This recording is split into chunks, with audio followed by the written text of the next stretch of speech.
在庆余年中，范闲从到京都开始就充满了机关算计，每走一步都要稳扎稳打。如果不是他那几个干爹暗中运作，觉范闲早就领盒饭了。那么你知道剧中智商最高的10个人都是谁吗？范闲的头脑只不过是个小卡拉咪，真正运筹全局的人，如果不想死的话，还真无法将他杀掉。今天我们就来盘点一下。第10位，侯公公。侯公公是庆帝身边的侍奉太监，不仅伺候着庆帝，更是伺候过庆帝的父亲和爷爷。作为伺候了3代君王的太监，侯公公能一直活下来，也足以证明他察言观色的能力极强，懂得如何在帝王身边保全自己，而这也不是一般人能做到的事情。侯公公上榜自然是理所应当的。第9位，严冰云，能够在北齐京都混到跟锦衣卫统领女儿结婚的地步，什么实力自然不用多说，单论头脑而言，严冰云也算是监察院中1等1的高智商人物。如果不是李云瑞的出卖，严冰云可能还在北齐混得风生水起，为南庆提供更多有价值的情报吧。而回到南庆后，严冰云也充分地展现了自己头脑的灵活，帮助范闲解决了不少的麻烦。第8位，严若海。严若海作为陈萍萍的心腹，更是监察院的2把手，在陈萍不在的时候，是有能力接管整个监察院的，所以头脑自然是不会差。而严若海是能很清楚地分析出眼前的局势，在意识到自己无法将严冰云培养成院长后，立刻选择帮助范闲保住了严家的未来。甚至在范闲逃出京都的时候，严若海瞒过了所有人，将范闲收养在严府，更是之后将范闲偷偷总住，算是对范闲做出了很大的帮助了。第7位，林若甫，庆国中的1代奸相，所做的一切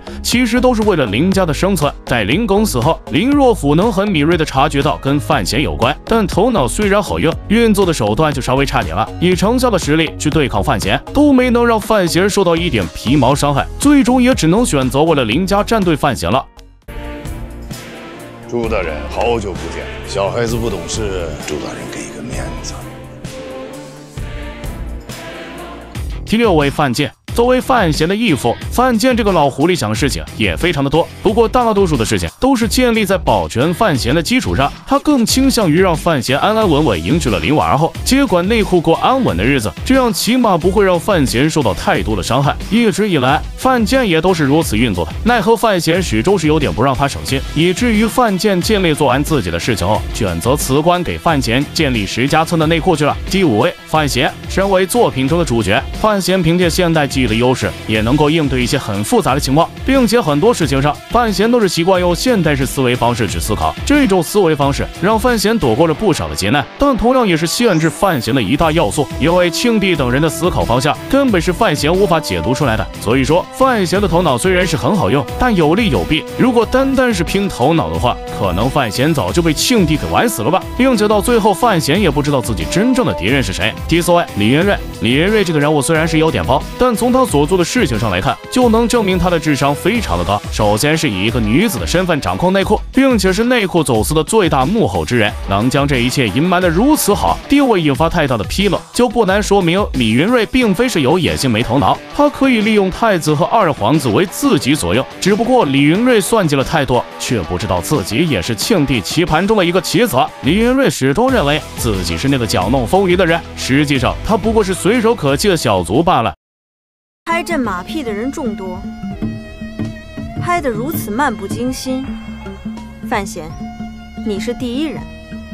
外臣惶恐。第3位，战斗斗。身为北齐的小皇帝，战斗斗从小时候就被送上了皇位，多年的时间，战斗斗也凭借自己的头脑，不仅很好的隐藏了自己男扮女装的身份，更是稳定了北齐的朝局。战斗斗其实也想要成为一代千古帝王，跟庆帝当面去碰上一碰，看看谁才是那最出色的皇帝。纵观战斗斗做出的那些事情，无一例外都是以北齐为基础的，每一步战斗斗都需要考虑对北齐带来的影响是好是坏，即便是跟范闲借种，也是从大局方面出发。如果战斗斗是一个男儿身的话，成就未必会比庆帝差的。第2位，陈萍萍。陈萍萍的智商是仅次于庆帝的，不过在陈萍萍智商大爆发的时候，是在叶青梅死的时候。陈萍萍在当时就开始谋划，一直到范闲长大成人的10几年时间里，陈萍萍谋划出了如何将范闲推上皇位的计划。可以说，从范闲成长开始，陈萍萍就已经在执行让范闲成为庆国皇帝的计划了。只不过范闲并不知道这一切，很多时候也是辜负了陈萍萍一番苦心了。